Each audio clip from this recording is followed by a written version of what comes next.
Hello, my name is Tisha Garrity, and today I'll be demonstrating the proper technique for suturing a laceration. Today I have a patient. He's a 45-year-old Caucasian male who's come in because he has cut himself while changing his car tire. So basically the patient's relatively healthy. There's no significant medical history. He was updated on his tetanus shot about 5 years ago. We may give him a booster on that. So that's who we're working on today. So as you can see, he's in a lot of pain. He's got that 2.5 inch laceration there that we need to kind of close up and help him out. So the first thing we want to do is to make sure that all of our equipment is assembled on a sterile field. We want to cleanse the area, make sure that we are donning sterile gloves. The next thing we want to do is anesthetize our patient because he's in a lot of pain, and we want to make sure that he is comfortable during our suturing procedure. It's best to use a 27 gauge needle for this, 27 gauge to 30 gauge needle for this procedure. As I am not a clinical nurse anymore and only a outside the clinic nurse at this time, I do have a syringe here, and this is the lidocaine inside. I don't have access to needles, but we're just going to pretend that we've got a needle here. What you want to remember is that we want to bend that needle, bevel up, and everybody knows that the bevel is the hole at the end of the needle that allows the medication or whatever fluid to flow through. So we want to bend that up about 15 degrees, and we want to go inside the wound proper and shoot the medication on the inside of the wound. Gently going in, just pretend I got a needle there. Okay, so we want to make sure that we do that. Make sure the bevel's up, 15-degree angle, and just kind of going in the inside of the wound.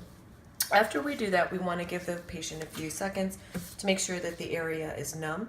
And to test numbness, you would take the end of your needle and just gently poke and ask if he can feel. Okay, and if he says, nope, I can't feel anything, we're ready to go. Okay, so the equipment that we have here is the needle.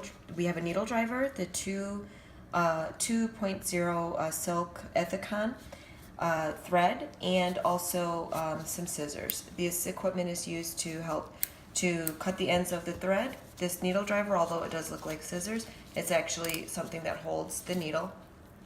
Okay, and then we have tissue forceps. Something that you want to remember about tissue forceps is that it's got little teeth on it, as you can see. When you move the tissue, we don't want to be pressing down on the tissue really hard, causing more injury and pain to the area. We want to gently take it and we want to lift it up, as we need to put things in or sew things up or take things out. We want to take it and just sort of gently lift as to not cause more trauma to the area. So that's something to remember. Okay, so with our needle driver, what you want to remember is that, again, these aren't scissors, and we don't want to hold them like scissors. We want to hold them like this. And then to suture, we're going to be using a wrist flip technique as we're suturing. And so the instrument is held in this manner, not in this manner. And you'll also notice on the inside, we've got little grooves to help close and open. Okay, all right. Okay, so what we want to do is we want to go in at a 90-degree angle in one side of the laceration, and then we want to come up through the outside, being very careful with our sharps. So we come through, we want to open that up and bring it through.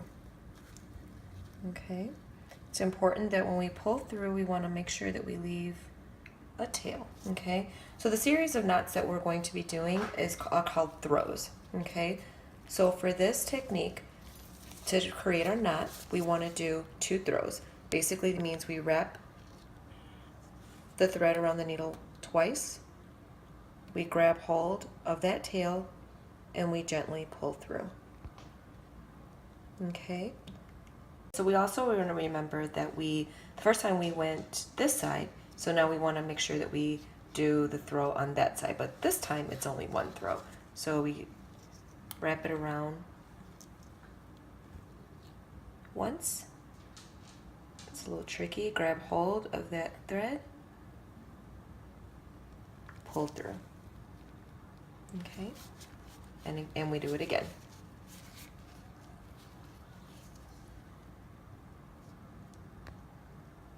Okay, and then we do it again. Notice how my little tail is. Notice how my little tail is going from back and forth either side of the suture line.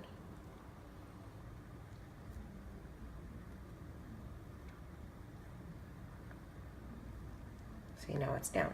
Okay, and then one more.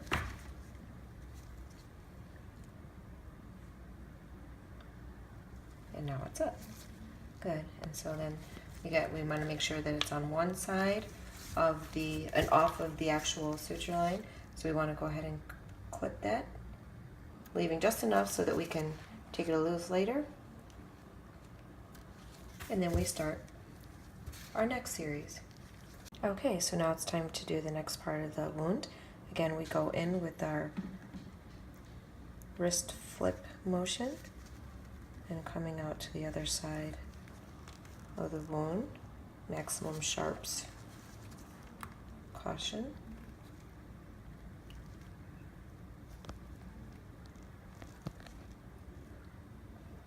Bring it all the way through, leaving our tail.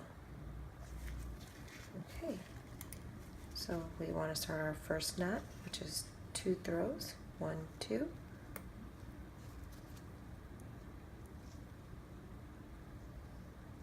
Gently pull through, nice and tight. Next one, 1 throw, gently pull through. Again, next throw, and pull up. See how nice and tight that is? Oops. This side.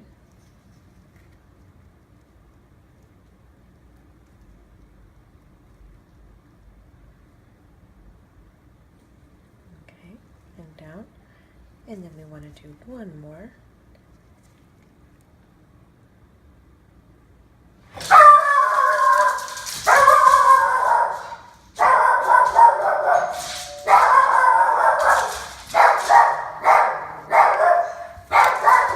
And then we clip it.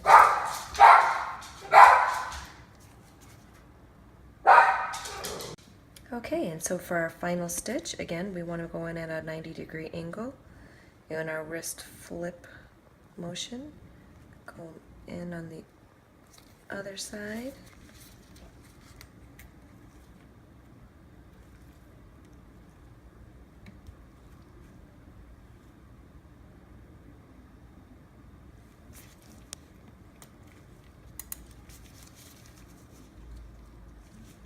Two throws.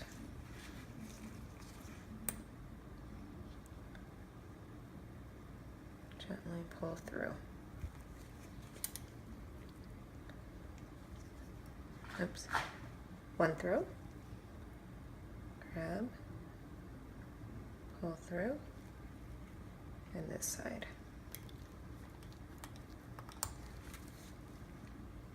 1 throw. Grab. And pull.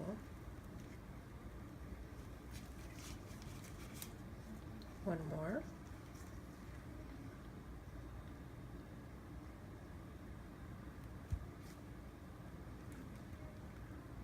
And there we have it.